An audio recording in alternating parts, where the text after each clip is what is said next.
Bonjour, ici Julie pour le Club de course jeunesse de la Nouvelle-Écosse. Cette semaine, nous sommes rendus à la 7e semaine sur 8 du programme de course estivale. Le thème pour cette semaine est d'aller courir avec un partenaire ou une partenaire. Alors, tu peux aller courir avec des amis, ton voisin, ta voisine, tes cousins, tes cousines, de la famille, les gens que tu as rencontrés en vacances ou même avec ton animal de compagnie, donc avec ton chien. Si tu choisis d'aller courir avec ton chien, nous te recommandons d'aller courir très tôt le matin ou plus tard en fin de journée. Ne cours surtout pas pendant les grosses chaleurs de la journée. Comme nous t'avons recommandé tout l'été, assure-toi d'apporter de l'eau. Donc, que ce soit que tu cours avec tes amis, ta famille ou que tu cours avec ton animal de compagnie, apporte de l'eau pour bien t'hydrater. Ensuite, n'oublie pas de courir 3 fois par semaine. Donc, si tu t'entraînes pour le 2 km, cette semaine, tu dois faire 1,75 km. Si tu t'entraînes pour le 4 km, tu es rendu cette semaine à faire 3,5 km.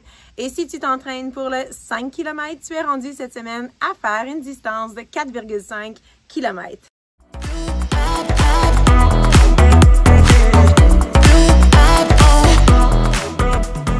Le programme de course tire à sa fin, alors assure-toi de donner ton maximum pour atteindre ton objectif final. N'oublie pas aussi de partager sur les réseaux sociaux. Alors, partage sur Facebook, tu peux partager également sur Twitter et utilise le hashtag KRCAtHome, le même hashtag que tu as utilisé tout l'été pour nous partager tes progrès et tes exploits à la course. N'oublie pas aussi, si tu ne veux pas partager sur les réseaux sociaux, envoie ta photo ou tes vidéos à l'adresse courriel juste ici en bas. Je te souhaite une super 7e semaine. Donne ton maximum d'efforts et je te reviens juste ici avec le conseil de la semaine.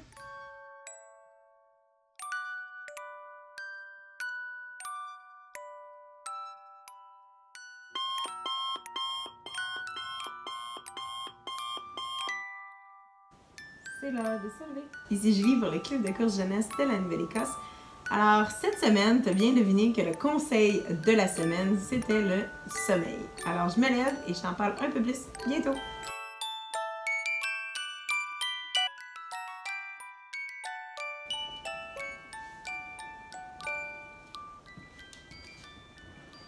OK. Alors, je suis maintenant prête à te parler des habitudes de sommeil, des statistiques un peu en lien avec le sommeil. Donc, j'ai utilisé les statistiques de l'Agence de la santé publique du Canada. Est-ce que tu savais que les enfants d'entre 5 ans et 13 ans devraient dormir entre 9 heures et 11 heures par jour? Est-ce que tu savais que les enfants, en fait les adolescents, de 14 ans à 17 ans devraient dormir de 8 heures à 10 heures par jour pour avoir un sommeil optimal et une santé optimale aussi parce que le sommeil est directement relié à ta santé. Puis, est-ce que tu savais aussi qu'il y a 1 sur 4, donc un quart des enfants, qui disent qu'ils n'ont pas assez de sommeil. Donc, un quart des enfants n'ont pas assez de sommeil pour passer au travers de leur journée.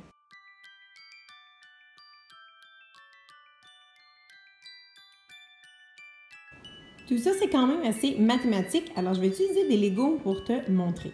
Alors, imagine que chaque Lego comme ça, chaque bloc, c'est un élève dans ta classe. Donc, dans cette classe-ci, il y a 21 élèves. Donc, si je dis qu'un tiers des élèves ont un trouble à aller dormir ou à rester couchés, alors un tiers des élèves ont de la difficulté à aller se coucher le soir ou à rester couchés, ça veut dire que 7 élèves, 5, 6, 7. Ça veut dire que tous ces élèves-là dans ta classe auraient de la difficulté à aller se coucher le soir et les autres n'auraient pas de difficulté à aller se coucher. Alors maintenant, si tu as 25 élèves ici dans ta classe et que je te dis que le 1/5, donc un enfant sur 5, un élève sur 5, a de la difficulté à rester éveillé pendant la journée, ça veut dire qu'il y a 5 élèves dans ta classe qui ont de la difficulté à rester réveillés pendant toute la journée à l'école. Si on a encore une classe de 25 élèves, et puis que je te dis que le 1/10 ne trouve pas leur sommeil réparateur, alors ça voudrait dire que 2 élèves comme et demi, je vais mettre comme ça, 2 élèves et demi trouvent que leur sommeil, quand ils se réveillent le matin, ils sont encore fatigués, puis ils ne réussissent pas à avoir un sommeil réparateur, donc à bien dormir pendant la nuit.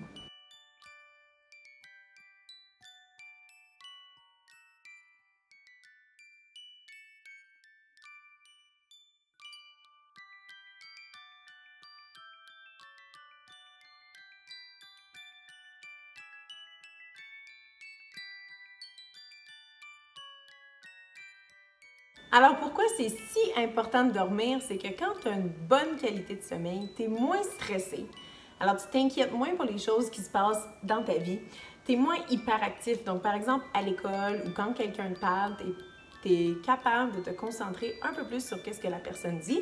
Et aussi, ta santé mentale va mieux. Ça c'est un grand mot qui veut tout simplement dire que tu te sens un peu plus heureux et des fois, tu te sens plus en confiance des choses que tu veux faire dans ta vie. Tandis que si tu dors bien et que tu es reposé, tu as vraiment beaucoup d'énergie pour aller faire des activités dans ta journée, te concentrer sur tes activités. Donc, ce n'est pas la même énergie que tu vas avoir si tu as bien dormi et si tu n'as pas bien dormi. Alors, c'est vraiment important pour toi aussi, soit pour ta journée à l'école ou si tu veux faire des activités physiques.